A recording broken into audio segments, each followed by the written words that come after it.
School की घंटी बजते ही बच्चे जैसे खुले आसमान में उड़ते पंछी बन गए। कोई तेज कदमों से घर की तरफ बढ़ रहा था, कोई रास्ते भर बातें करने के मूड में था। उसी भीड़ में श्वेता अपनी दो सहेलियों रीना और पूजा के साथ आराम से चल रही थी। उसके चेहरे पर आज खास खुशी थी। आज मैडम ने मेरी कॉपी की तारीफ की, बोली बहुत साफ लिखती हो। सच? फिर तो तू आज बहुत खुश होगी। मुझे तो बस 2 गलतियां कम करने को कहा। अरे मेरी तो मैडम ने पूरी क्लास के सामने स्पेलिंग पूछ ली। मैं तो एकदम चुप रह गई। लेकिन तूने बाद में सही बताया था ना? हाँ, बाद में याद आ गया, पर तब तक सब हंस चुके थे। वैसे आज सर की चाल देखी थी, ऐसे घूम घूम कर पढ़ा रहे थे। और जब बोले शांति रखो, तब खुद ही मेज से टकरा गए। होमवर्क कितना मिला है? मुझे तो हिंदी का पाठ पढ़ना है और गणित के सवाल भी। मुझे भी वही। मैं पहले खाना खाऊंगी, फिर थोड़ा आराम, फिर पढ़ाई। मैं तो पहले सोऊंगी, होमवर्क बाद में देखूंगी। फिर शाम को घबराएगी कि कॉपी पूरी नहीं हुई। रास्ता मोड़ पर आकर थोड़ा शांत हो गया। अब बच्चों की भीड़ छोटी छोटी टोलियों में बंटने लगी। बातों का रंग भी बदलता रहा, कभी पढ़ाई, कभी टीचर की नकल, कभी शाम के खेल की योजना। श्वेता सुनते सुनते मुस्कुरा रही थी, लेकिन उसके मन में घर पहुंचकर दादी से मिलने की भी हल्की उत्सुकता थी। चल, मेरा घर आ गया, शाम को मिलते हैं। बाय, दोनों पढ़ाई करना मत भूलना। सहेलियों से अलग होकर श्वेता ने अपना कदम थोड़ा तेज किया। घर का दरवाजा खुला था, अंदर से रोटी और तड़के की खुशबू आ रही थी। यह वही समय था जब घर बाहर की चहल पहल से अलग, शांत और अपनापन भरा लगने लगता था। माँ, मैं आ गई। आजा बेटा, हाथ मुंह धो ले, खाना लगाती हूँ। आज स्कूल में मेरी कॉपी की तारीफ हुई।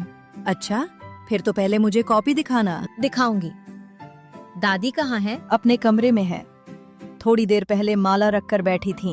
श्वेता ने बैग उतारा, जूते ठीक से एक तरफ रखे और नल के पास जाकर हाथ मुंह धोया। वह जल्दी जल्दी सब कर रही थी, जैसे उसके मन में कोई और बड़ी बात इंतजार कर रही हो। खाना खाते समय भी उसकी नजर कभी रसोई की तरफ, कभी दादी के कमरे की तरफ चली जाती। धीरे खा, इतनी जल्दी क्या है? बस दादी से मिलना है। रोज मिलती है, आज क्या खास है? पता नहीं, बस लगता है आज नई कहानी मिलेगी। पहले खाना खत्म कर, कहानी भागी नहीं जा रही। ठीक है, पर आप भी सुनना। अगर काम जल्दी निपट गया तो सुनूंगी। खाना खत्म करके श्वेता ने अपनी कॉपी माँ को दिखा दी। माँ ने पन्ने पलटे, मुस्कुराकर उसके सिर पर हाथ फेरा। इतनी सी तारीफ से भी श्वेता का मन और खिल गया। अब उसके कदम सीधे दादी के कमरे की तरफ मुड़ गए। दादी तकिए से टिककर बैठी थी। उनके पास की मेज पर चश्मा रखा था और खिड़की से आती रोशनी कमरे को मुलायम बना रही थी। श्वेता धीरे से अंदर आई, जैसे इस शांति को तोड़ना भी नहीं चाहती हो, और फिर चुपचाप दादी के पास बैठ गई। आ गई मेरी स्कूल वाली गुड़िया। हाँ दादी, आज मैडम ने मेरी कॉपी की तारीफ की। बहुत अच्छी बात है, मेहनत कभी छुपती नहीं। माँ ने भी यही कहा। फिर तो आज तेरे चेहरे की चमक सही वजह से है। दादी, आप कैसे समझ जाती हो? क्योंकि मैं तेरी आंखें पढ़ लेती हूँ। तो मेरी आंखें ये भी कह रही हैं कि मुझे कहानी सुननी है। अरे, ये तो बिना पढ़े भी पता चल जाता है। आज नई कहानी सुनाना, वही पुरानी नहीं। नई कहानी होगी, लेकिन ध्यान से सुनना पड़ेगा। मैं बिल्कुल ध्यान से सुनूंगी। श्वेता ने अपना सिर दादी की गोद से हल्का सा लगा दिया। बाहर आंगन में बर्तन की धीमी आवाज आ रही थी, पर कमरे के अंदर जैसे समय थोड़ा धीमा हो गया था। यही वह जगह थी जहाँ श्वेता की दोपहरें अक्सर किसी नई दुनिया का दरवाजा खोल देती थी। पहले बता, स्कूल में और क्या हुआ? पूजा से स्पेलिंग नहीं बोली थी, फिर बाद में याद आई। हम सब हंसे भी। किसी पर ज्यादा मत हंसना चाहिए, कल तेरी बारी भी आ सकती है। मैंने बाद में उसे कहा भी कि चिंता मत कर। बस यही अच्छी बात है। अब कहानी। दादी ने थोड़ा पानी पिया, फिर अपनी आवाज को धीमा किया। श्वेता ने घुटनों को समेटकर बैठते हुए पूरा ध्यान दादी पर लगा दिया। कमरे की शांति में अब हर शब्द साफ सुनाई देने वाला था। बहुत समय पहले मथुरा में एक अत्याचारी राजा था, कंस। कंस बहुत बुरा था ना? हाँ, बहुत घमंडी और क्रूर। उसे अपनी ताकत पर बड़ा अभिमान था। एक भविष्यवाणी हुई कि देवकी का 8वां पुत्र उसका अंत करेगा, इसलिए वो डर गया और डर कर और भी निर्दयी बन गया। श्वेता की आंखें अब और बड़ी हो गई थी। वह कहानी सुन नहीं रही थी, जैसे उसे देख रही थी। कंस का महल, जेल, अंधेरा, पहरेदार, सब उसके मन में धीरे धीरे आकार लेने लगा। जब भगवान कृष्ण गोकुल में बड़े होने लगे, तब कंस बार बार उन्हें मारने के लिए राक्षस भेजता था। कहानी में सच यही है कि बुराई हर रूप बदल कर आती है। और कृष्ण हर बार बच जाते थे। सिर्फ बचते नहीं थे, बुराई को खत्म भी करते थे। कौन कौन आया था उन्हें मारने? कई आए, कोई चाल से, कोई बल से, कोई रूप बदलकर। रूप बदलकर? मतलब जैसे कोई और बन जाए? बिल्कुल, यही तो सबसे खतरनाक बात होती है। अब कमरे का माहौल और गहरा हो गया। बाहर की रोशनी थोड़ी ढलने लगी थी। श्वेता ने अनजाने में दादी का हाथ पकड़ लिया, जैसे कहानी अब सिर्फ रोचक नहीं, रहस्यमय भी हो गई हो। दादी, उनमें से पहला कौन था? पहला नहीं, पर एक बहुत डरावना था, वत्सासुर। वत्सासुर? वो कौन था? वो एक राक्षस था जिसे कंस ने भेजा था। वो एक राक्षस था जिसे कंस ने भेजा था। उसने क्या किया? उसने बछड़े का रूप धारण किया और गोकुल में मिल गया, ताकि कोई पहचान न सके। हाँ, वो छिपकर मौका देख रहा था। फिर कृष्ण ने उसे पहचान लिया। कृष्ण सब समझ गए थे, पर आगे जो हुआ वो सुनकर तू हैरान रह जाएगी। दादी ने एक पल रुककर श्वेता की तरफ देखा। श्वेता अब पहले जैसी आराम से बैठी बच्ची नहीं थी। वह सीधी होकर सांस रोके अगले शब्द का इंतजार कर रही थी। उसके मन में कंस, गोकुल, बछड़े का रूप लिए राक्षस और कृष्ण सब एक साथ घूम रहे थे। दादी, जल्दी बताओ ना, आगे क्या हुआ? जल्दी नहीं, ध्यान से। ऐसी कहानियाँ सिर्फ सुनी नहीं जाती, महसूस भी की जाती हैं। मैं महसूस कर रही हूँ। सच में? कृष्ण अपने सखाओं के साथ थे। चारों तरफ गायें और बछड़े थे। सब कुछ सामान्य दिख रहा था, लेकिन उनमें एक राक्षस छिपा था। हाँ, और वही बात इस कहानी को खास बनाती है। बुराई हमेशा शोर मचाकर नहीं आती, और इसलिए समझ, साहस और सतर्कता जरूरी होती है। कृष्णा ने देखा कि एक बछड़ा बाकी सबसे अलग तरह से घूम रहा है। जो सच्चा और जागरूक होता है, वो छोटी बातों से भी बहुत कुछ समझ लेता है। फिर उन्होंने अपने दोस्तों को बताया, शायद इशारे से, शायद मुस्कान से। कृष्ण अक्सर खेल खेल में बड़ी बात कर देते थे। दादी, अब तो बिल्कुल आगे सुनना है। सुनाएंगे, लेकिन उसकी पूरी कथा अगले हिस्से में समझ आएगी। अभी नहीं। अभी इतना जान ले कि वत्सासुर की चाल ज्यादा देर छिपी नहीं रही। मतलब कृष्ण ने उसे पकड़ लिया? यही तो अगली कहानी का सबसे रोमांचक पल है। श्वेता की आंखों में अब नींद नहीं, सिर्फ जिज्ञासा थी। बाहर शाम उतर चुकी थी, पर उसके भीतर एक नई दुनिया जग गई थी। उसे पहली बार लगा कि दादी की कहानियां सिर्फ समय बिताने के लिए नहीं, बल्कि किसी बड़े रहस्य के दरवाजे हैं। और उस दरवाजे के ठीक सामने अब वत्सासुर खड़ा था। दादी ने श्वेता की उत्सुक आंखों को देखा और बिना रुके कथा आगे बढ़ा दी। अब बात सिर्फ वत्सासुर की नहीं थी। उसके पीछे छिपा था कंस का डर, उसका क्रोध और वह बेचैनी जो उसे हर पल खाती रहती थी। दादी, अब बताइए, वत्सासुर के बाद कंस ने क्या किया? वत्सासुर की चाल विफल हुई तो कंस और भी घबरा गया। उसे लगने लगा कि उसका भय सच होता जा रहा है, क्योंकि उसे पता था कि कृष्ण ही उसका अंत करेंगे। हाँ, यही बात उसके मन में कांटे की तरह चुभती रहती थी। जितना वो बचना चाहता, उतना ही डर उसके पास चला आता। वो हर समय कृष्ण के बारे में सोचता था। उसका राजमहल बड़ा था, पर उसके भीतर शांति नहीं थी। वो राजा कम, अपने ही भय का बंदी ज्यादा बन गया था। डर इंसान को इतना बदल देता है। बिल्कुल, जब मन में अधर्म हो तो छोटी सी आहट भी तूफान लगती है। कंस को हर हार में अपना अंत दिखाई देता था। वो अब जल्दी जल्दी नई चालें चलने लगा था। मतलब उसने फिर किसी को भेजा? हाँ, लेकिन उससे पहले उसकी रातें और भी बेचैन हो गईं। श्वेता पूरी तरह कहानी में डूब चुकी थी। दादी की धीमी आवाज में महल, भय, षड्यंत्र और आने वाले संकट की परछाइयां साफ बनने लगी। मथुरा के महल में उस रात सन्नाटा था, पर कंस के भीतर शोर मचा हुआ था। वह अंधेरे कक्ष में तेजी से चक्कर काट रहा था। उसकी आंखों में क्रोध था और मुट्ठियां इतनी कस गई थीं जैसे वह अपने भय को ही दबोच लेना चाहता हो। एक के बाद एक सब असफल क्यों हो रहे हैं? क्या कोई भी उस ग्वालबाल को रोक नहीं सकता? महाराज, आप शांत हो, हम नई योजना बना सकते हैं। शांत? तुम मुझे शांत रहने को कहते हो? जिसने मेरे लिए खतरा बनना है वह दिन ब दिन शक्तिशाली हो रहा है। पर वह अभी बालक ही तो है। यही भूल सब करते हैं। वही बालक मेरे लिए सबसे बड़ा संकट है। मैं उसकी लीला नहीं, उसका परिणाम देख रहा हूँ। महाराज, हमने कई दूत भेजे, सब लौटे नहीं। क्योंकि सामने साधारण बालक नहीं है। फिर भी मैं हार नहीं मानूंगा। डर मुझे सोने नहीं देता और यही डर अब दूसरों की नींद भी छीन लेगा। आपकी आज्ञा हो तो किसी ऐसे असुर को बुलाया जाए जो छल में निपुण हो। हाँ, इस बार बल से नहीं चाल से काम होगा। कृष्ण को खेल में उलझाओ, विश्वास में लो और फिर वार करो। मैं तुरंत संदेश भिजवाता हूँ। जल्दी, मुझे परिणाम चाहिए, बहाने नहीं। कंस की आवाज में सिर्फ आदेश नहीं था, भीतर का आतंक भी था। वह जानता था कि जितनी देर होगी उतना ही उसका भय सच के करीब पहुंचता जाएगा। दादी, क्या कंस को सचमुच इतना यकीन था कि कृष्ण ही उसके अंत का कारण बनेंगे? हाँ, और यही यकीन उसके लिए जहर बन गया था। वो जितना बचना चाहता था उतना ही अधर्म में डूबता जाता था। फिर उसने किसे बुलाया? उसने ऐसे असुर की खोज करवाई जो रूप बदल सके, बच्चों में घुल मिल सके और मौका देखकर वार करे। दादी की आवाज के साथ कथा फिर महल में लौट आई। कंस अब सिर्फ क्रोधित राजा नहीं था, वह हर दिशा में जाल फैलाने वाला शिकारी बन चुका था। महाराज, आपका संदेश पहुंचा दिया गया है। और क्या वह आएगा? हाँ महाराज, व्योमासुर ने आपकी आज्ञा स्वीकार कर ली है। अच्छा, उसे भीतर लाओ। प्रणाम मथुरा नरेश, आपने बुलाया, मैं उपस्थित हूँ।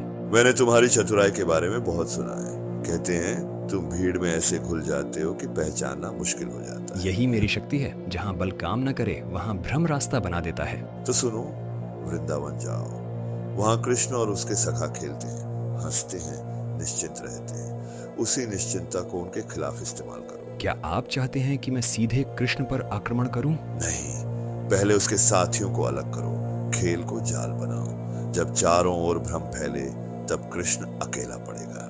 समझ गया। बच्चों के खेल में छिपा हुआ खतरा किसी को तुरंत दिखाई नहीं देता। और यही इस बार होना चाहिए। मुझे असफलता की खबर मत देना। मैं लौटूंगा तो जीत की खबर लेकर। महल से निकलते ही व्योमासुर ने अपना रूप और चाल दोनों बदल लिए। उसका इरादा साफ था, वृंदावन की सरलता को ही हथियार बनाना। उधर दादी की कथा सुनते हुए श्वेता के मन में भी एक नया डर आकार लेने लगा। दादी, व्योमासुर कैसा था? बहुत भयानक? बाहर से नहीं, यही तो उसकी सबसे बड़ी चाल थी। वो डरावना दिखकर नहीं, सामान्य बनकर पास आता था। यानी कोई उसे पहचान नहीं सकता था? तुरंत तो नहीं, खासकर जब सामने खेलते बच्चे हों और वातावरण हंसी से भरा हो। तब तो खतरा और बड़ा हो गया। हाँ, खुला शत्रु जितना खतरनाक होता है, छिपा हुआ उससे कहीं अधिक। और कृष्ण, क्या उन्हें कुछ आभास हुआ? कृष्ण अक्सर खेलते खेलते भी सब समझ लेते थे, पर लीला का क्रम अपने समय से खुलता है। वृंदावन में अगले दिन धूप कोमल थी। ग्वालबाल खुले मैदानों में दौड़ रहे थे। हंसी, पुकार, बांसुरी और गायों की घंटियों के बीच कोई भी नहीं जानता था कि एक नया षड्यंत्र उनके बीच पहुंचने ही वाला है। आज कौन सा खेल खेलें? छुपन छुपाई या चोर सिपाही? मुझे तो चोर सिपाही अच्छा लगेगा। दौड़ भी होगी और मजा भी। ठीक है, पर खेल में झगड़ा नहीं होगा। जो नियम बने सब मानेंगे। अगर चाहो तो मैं भी खेलूं। मैं पास के गांव से आया हूँ। तुम पहले कभी दिखे नहीं। नाम क्या है तुम्हारा? मुझे व्योम कह लो। मैं खेलों में तेज हूँ, इसलिए सोचा तुम्हारे साथ खेल लूं। यहाँ जो हंसकर आए उसका स्वागत है। आओ साथ खेलो। व्योमासुर ने सहज मुस्कान ओढ़ ली। उसके शब्द सामान्य थे, चाल शांत थी और यही उसका सबसे खतरनाक रूप था। खेल शुरू हुआ और उसके साथ शुरू हुआ उसका छल। मैं सिपाही बनूंगा, कौन चोर बनेगा? मैं चोर बन जाता हूँ, मुझे छिपने की अच्छी आदत है। अच्छा, तो हम बाकी लोग 2 दलों में बढ़ जाते हैं। मैं देख रहा हूँ नया लड़का बहुत जल्दी नियम समझ गया। कभी कभी जो बहुत जल्दी घुल जाए उसे ध्यान से भी देखना चाहिए। तुम्हें कुछ अजीब लगा? अभी बस इतना कि उसकी आंखें खेल से ज्यादा खिलाड़ियों को गिन रही हैं। तो मैं पास ही रहता हूँ। बलराम ने हल्के से सिर हिलाया, पर खेल चलता रहा। बच्चों की हंसी में छिपी सावधानी अब केवल 2 भाइयों की आंखों में थी। अरे, उधर गुफा जैसी जगह है, चलो वहाँ छिपते हैं। हाँ, वही सबसे अच्छी जगह है, कोई हमें ढूंढ नहीं पाएगा। सच? तो चलो जल्दी। व्योमासुर बच्चों को खेल खेल में पहाड़ी की ओर ले गया। वहां एक संकरी गुफा थी। जो भी भीतर गया वह वापस खेल में नहीं लौटा। बाहर से सब कुछ सामान्य दिख रहा था, पर भीतर षड्यंत्र आकार ले रहा था। कृष्ण, ध्यान दिया? कुछ बच्चे काफी देर से लौटे नहीं। हाँ, और जो नया आया है वही बार बार उन्हें दूसरी ओर ले जा रहा है। मैं अभी जाकर देखता हूँ। नहीं, साथ चलते हैं। अब खेल से ज्यादा जरूरी अपने मित्र है। कृष्ण, मुझे भी कुछ ठीक नहीं लग रहा। आवाजें कम हो गई। सब यही रुको, कोई अकेला इधर उधर मत जाना। क्या हुआ? तुम खेल रोक क्यों रहे हो? सब यही रुको, कोई अकेला इधर उधर मत जाना। शायद वे अच्छी तरह छिप गए हैं, तुम ढूंढ नहीं पा रहे, बस इतना ही। तुम्हारी बातों से ज्यादा तुम्हारी जल्दी मुझे दिख रही है। तुम मुझ पर शक कर रहे हो? शक नहीं, सत्य के पास पहुंच रहा हूं। हवा जैसे अचानक भारी हो गई। पहाड़ी के पास खड़े कृष्ण की आंखें अब शांत जरूर थी, पर उनमें खेल की सरलता नहीं, पहचान की चमक थी। व्योमासुर समझ गया कि उसका छल ज्यादा देर छिपा नहीं रहेगा। अगर पहचान ही लिया है तो अब मुझे रोक कर दिखाओ। कृष्ण, गुफा के भीतर से हल्की आवाज आई है। हमारे मित्र वहीं हैं। तो बात साफ है, तुमने खेल को जाल बनाया। अब एक भी साथी तुम्हारे कब्जे में नहीं रहेगा। अगले ही क्षण व्योमासुर पीछे हटकर अपने असली रूप की ओर बदलने लगा। बच्चों की आंखों में भय था। बलराम सजग थे और कृष्ण एक कदम आगे बढ़ चुके थे। ठीक उस पल जब टकराव शुरू होने वाला था, अगले ही पल जब व्योमासुर का छल खुल चुका था, पहाड़ी की हवा और भारी हो गई। गुफा के भीतर बंद सखाओं की हल्की पुकार अब सबको साफ सुनाई देने लगी। कृष्ण ने एक नजर गुफा पर डाली, दूसरी व्योमासुर पर, और समझ गए कि एक पल की देरी भी किसी मित्र को और दूर ले जा सकती है। हाँ, मैंने ही उन्हें छिपाया है। खेल में सब हंसते रहे और मैं एक एक करके तुम्हारे साथियों को गुफा में बंद करता गया। दुष्ट, तूने बच्चों के खेल को अपहरण का साधन बना दिया। इसलिए तुम बार बार गिनती बदल रहे थे और हमें उलझाए रख रहे थे। तुमने देर से पहचाना कृष्ण, अब तक बहुतों को मैं भीतर ठूंस चुका हूँ। कृष्ण, हम यहाँ हैं, पत्थर बहुत भारी है। मैं गुफा तक पहुँचता हूँ, तुम इसे रोको। नहीं दाऊ, ये भागने की कोशिश करेगा। पहले इसे यहीं बांधना होगा, तभी सब सुरक्षित निकलेंगे। मुझे बांधोगे? पहले खुद को बचा लो। व्योमासुर अचानक पीछे उछला, फिर एक लंबी छलांग में चट्टान पर चढ़ गया। उसका शरीर फैलता गया, आंखें अंगारे सी चमकी और उसके कदमों से डीली मिट्टी नीचे लुढ़कने लगी। कृष्ण ने बिना घबराए उसके हर हिलते कदम को पढ़ना शुरू कर दिया। कृष्ण, मैं बाईं ओर से घेरता हूँ, इसे गुफा से दूर मत जाने देना। ठीक है, और भीतर जो भी सुन रहा है, धैर्य रखो, हम सबको बाहर निकालेंगे। हमें भरोसा है कृष्ण, जल्दी आना। भरोसा? यही भरोसा अभी टूटेगा। पहाड़ी की ढलान पर मुठभेड़ शुरू हुई। व्योमासुर सीधी लड़ाई से बच रहा था। वह कभी दाएं चट्टान पर चढ़ता, कभी झाड़ी के पीछे छिपता और हर बार गुफा से दूरी नापता।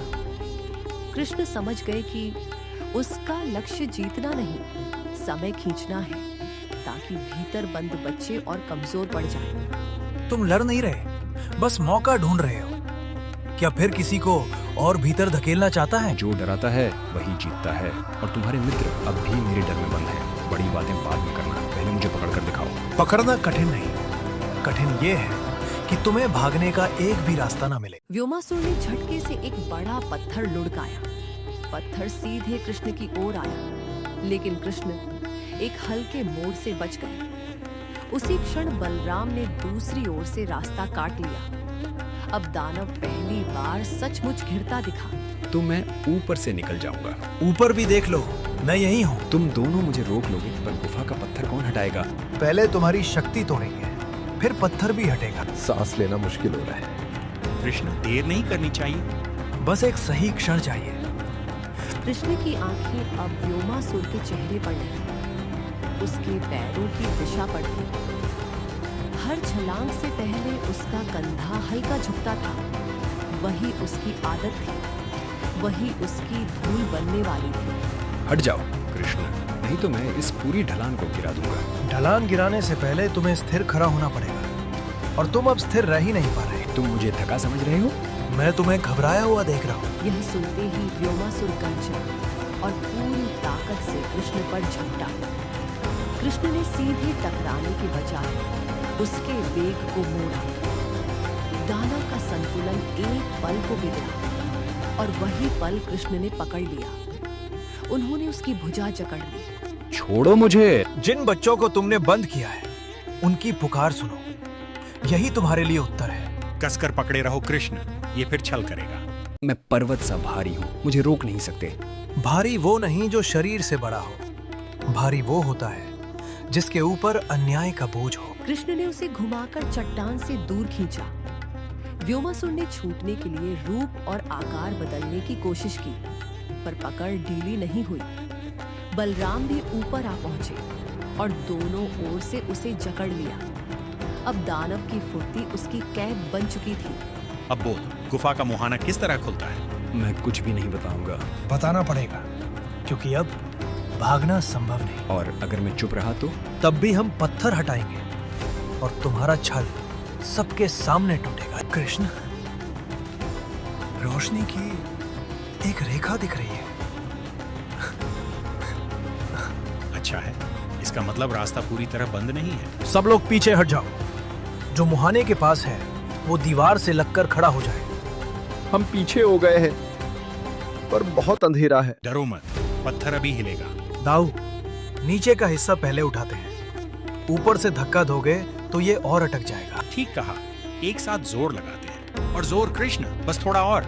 सब लोग आंखें बचाकर रखना, मिट्टी अंदर गिरेगी। कृष्ण, हमें लगा था हम कभी बाहर नहीं आएंगे। अब तुम बाहर हो।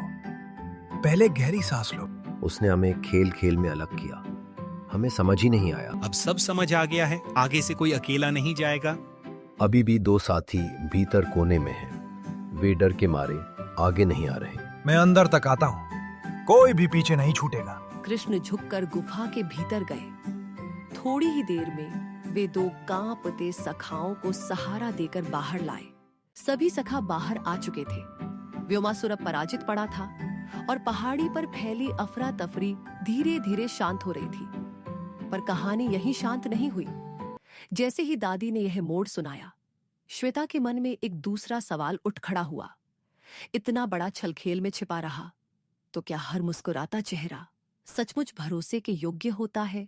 कृष्ण, तुम्हें कैसे पता चला कि गिनती कम हो रही है? क्योंकि खेल में हंसी बदलती है, पर मित्रों की आवाजें नहीं बदलती। जब आवाजें कम हुई, मैंने गिनती फिर से देखी और हमें लगा था सब ठीक है। यही छल था, उसने जल्दी नहीं की, इसलिए देर तक पकड़ा नहीं गया। इसलिए सावधानी डर नहीं होती, सावधानी मित्रता की रक्षा करती है। दादी, अगर कोई बार बार बात बदलकर हमें उलझाए तो क्या समझना चाहिए? समझना चाहिए कि बात से ज्यादा उसकी मंशा को देखो।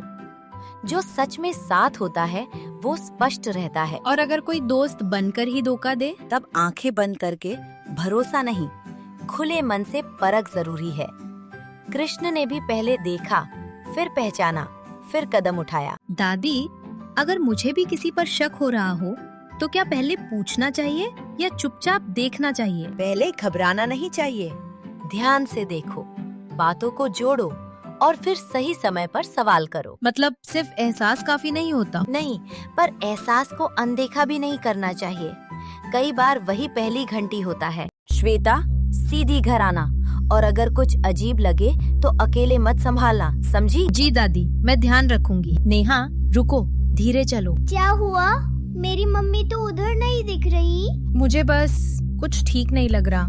पहले यहीं खड़े रहते हैं। तभी उस आदमी ने हल्की मुस्कान के साथ हाथ हिलाया। उसकी आवाज मीठी थी, जैसे वह पहले से पहचान का भरोसा बनाना चाहता हो। उसने भीड़ से थोड़ा हटकर दूसरी तरफ इशारा किया। श्वेता ने देखा कि नेहा उसके शब्द सुनकर एक कदम आगे बढ़ गई। उसी क्षण दादी की कहानी और उनकी चेतावनी उसके कानों में जैसे फिर जीवित हो उठी। बेटा इधर आओ, तुम्हें लेने भेजा है। तुम्हारी मम्मी उधर खड़ी हैं। सच? कहाँ? मुझे तो दिख नहीं रही। बस सामने, उस मोड़ के पास। भीड़ में दिख नहीं रही होंगी।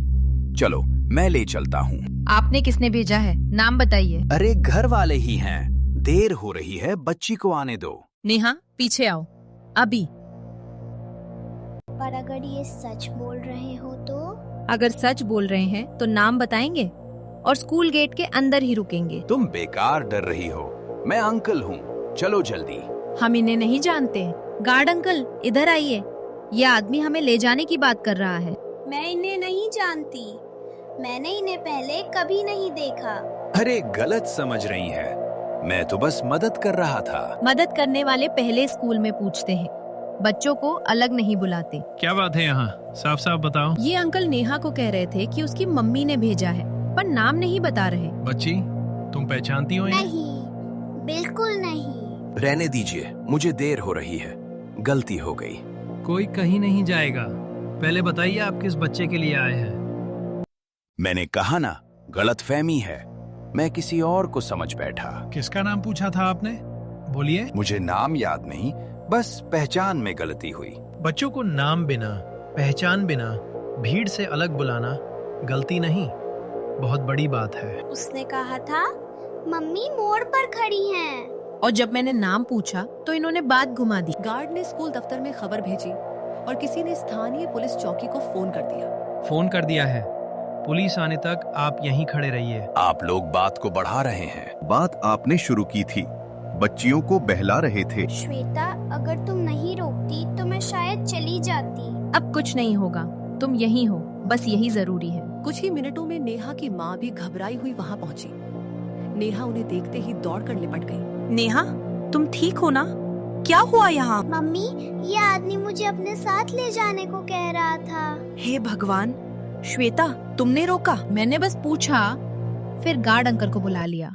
बेटा, तुमने बहुत समझदारी दिखाई। डरना नहीं, आवाज उठाना सही किया। मुझे दादी की बात याद आ गई थी, पहले देखो फिर सही समय पर बोलो। और आज तुम्हारी उसी समझ ने मेरी बेटी को बचाया है। मैं ये एहसान नहीं भूलूंगी। आंटी, एहसान नहीं, हमें बस सावधान रहना चाहिए। अब से कोई भी कहे कि घर से भेजा है तो मैं पहले मम्मी या स्कूल से पूछूंगी। बिल्कुल, और याद रखो, गेट के बाहर कभी अकेले नहीं रुकना। शाम को जब उसने दादी को सब बताया, दादी ने उसे सीने से लगा लिया। तो तुम्हें समझ आ गया ना, मैंने क्यों कहा था कि एहसास को अनदेखा मत करना। हाँ दादी, सिर्फ डरना नहीं था, ध्यान से देखना था और फिर सही समय पर बोलना था। आज लगा व्योमासुर हमेशा किसी गुफा में नहीं छिपता, कभी कभी वो मीठी आवाज में भी खड़ा होता है। इसलिए पहचान जरूरी है और हिम्मत भी। दादी, अब अगर कभी कुछ गलत लगे तो मैं चुप नहीं रहूंगी। बस यही सीख सबसे बड़ी है।